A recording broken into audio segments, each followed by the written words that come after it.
ఓం ఐం ప్రేం శ్రీ మాత్రే నమః. లలితా త్రిశతిలోని పదాలు, నామాలు, వాటి యొక్క అర్థము, వివరణ, ముఖ్యాంశాలు, విశేషాంశాలు గురించి మనము తెలుసుకుంటూ ఉన్నాము. వాటిలో భాగంగా ఈనాడు 2వ శ్లోకమైన లలితా త్రిశతిలోని 2వ శ్లోకమైన కమలాక్షి కల్మషగ్ని కరుణామృత సాగర కదంబ కాననావాస కదంబ కుసుమప్రియ అన్న శ్లోకంలోని మొదటి నామమైన కమలాక్షి అనే నామమునకు విశేషాలను తెలుసుకుందాం. కమలాక్షి నామము యొక్క అర్థము సాధారణ రూపంలో శంకరాచార్యుల వారి భాష్యం ప్రకారము కమలము లాంటి, తామర లాంటి, తామర రేకుల వంటి కన్నులు కలిగినది ఆ దేవి కమలాక్షి అని అర్థం. రహస్య అర్థములో కమలా అర్థం లక్ష్మి. లక్ష్మి ఎవరు?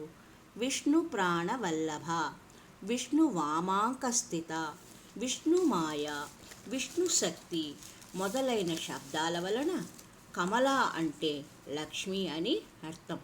సామాన్య రూపంలో లక్ష్మి అంటే ధనము, వైభవము, ఐశ్వర్యం ఇచ్చే శక్తి లక్ష్మి. లక్ష్మి అర్థం లక్ష్యబోధం. మన యొక్క లక్ష్యబోధం ఏమిటి? జీవి యొక్క లక్ష్యబోధం ఏమిటి?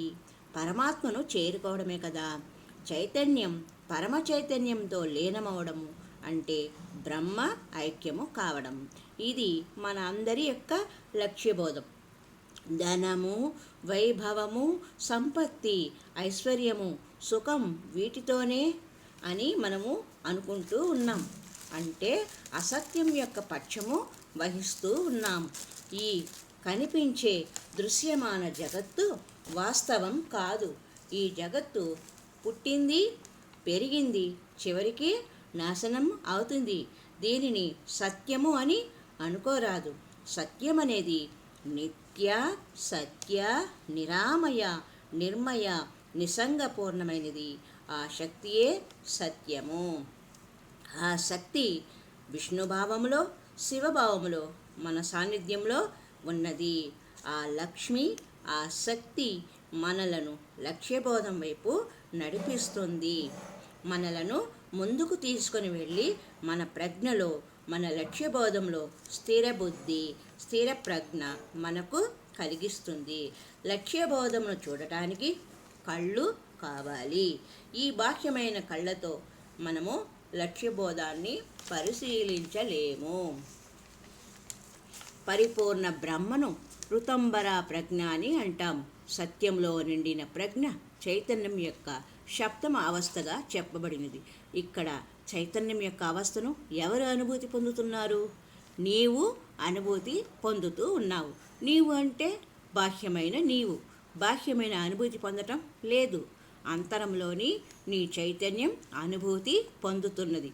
ఈ చైతన్యం నీ లక్ష్యబోధం వైపు నిన్ను ఎప్పటికప్పుడు జాగృతం చేస్తూ ఉంటుంది.